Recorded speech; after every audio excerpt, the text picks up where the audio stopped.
All right, so in this video, I want to talk about the strength of your cymbal's voice. And I've picked two cymbals. One of them is one that I made. Another one is a modification that I did. I got this cymbal for really, really cheap, and I did some hammering to it. They're both 22 inches, but they have vastly different weights. So this one right here is like 1945 grams, and this one is 2435 grams. The point of picking these cymbals and playing them, talking about them, is really just to explain how the strength of your cymbal's voice really matters when it comes to playing music in a live environment with other musicians or in certain types of venues. So oftentimes guys really like super thin, washy, dark, complex cymbals because they sound really beautiful on top and they give you a very quick response. They open up fast. You don't have to bash them to get them to open up. They could be really appealing in that way. But if you put them in a certain musical environment and you step away from the kit, get out in front of the kit, all of a sudden they become muddy, mushy, and all of the clarity that you can hear from behind the kit is completely lost. So that's the reason why I picked this guy. 1945 grams is crazy thin for a 22. It's very, very wild. This cymbal has a very quick spread that opens up very, very fast. The hammering that I did to it helped control it some and give it a little bit more clarity, but just because of the weight, it hits a threshold very, very fast where it totally gets out of control. This cymbal right here is one that I made. This is a 22 inch from my Labyrinth series, and 2435 grams is a medium light cymbal. It's a cymbal that's going to have more stick clarity, it's going to have more projection, and it's going to be a little bit louder and more abrasive when you're sitting behind it. But as you step out in front of the kit and there's a little bit of distance separating you or separating the listener from the cymbal, the important parts of the cymbal are going to translate. So let's take a listen to both of these. And I've got the camera pretty close and the mic pretty close. So you're basically getting a listener perspective on what these cymbals sound like. And then I'll do another clip where we back it up a little bit so that there's a little bit of distance and you'll hear just how the perception of that cymbal and the sound of that cymbal really does change over space.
Cool, so as you can hear, this thing is definitely super wild. It's trashy.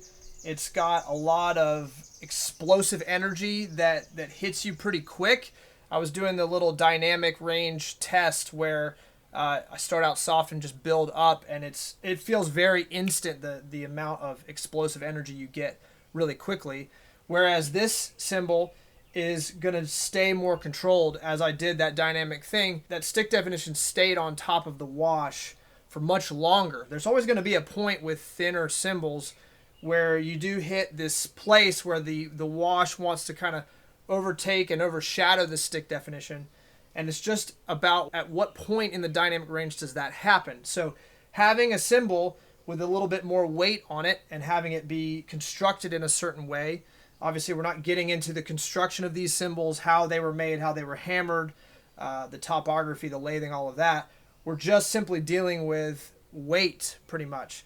Both of these cymbals are in a very similar shape as far as how the profile curves. They're very similar heights. This has a wildly different lathing technique and pattern, but for the most part, we're dealing with similar shapes in very different weight ranges. This cymbal also was not lathed heavily from the beginning. It was, for the most part, a blank, so there really wasn't much of a taper to it. It was the same thickness all the way through.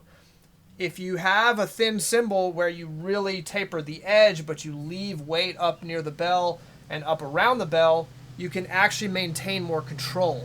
My cymbal right here started out as a heavier blank. I lathed away a good amount of weight.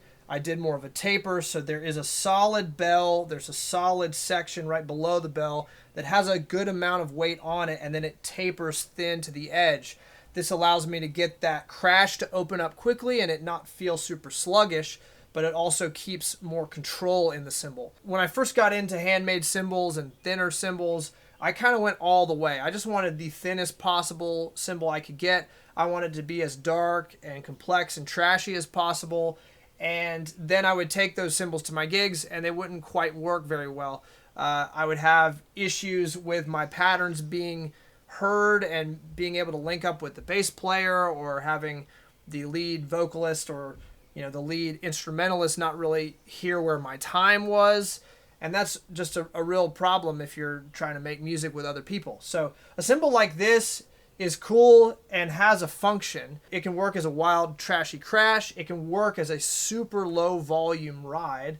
When I played the patterns very, very lightly, you could hear them. There was enough clarity and it sounded really interesting. And so if you have a cafe gig where there's a bunch of brick walls all the way around you, then this kind of cymbal can work really, really well.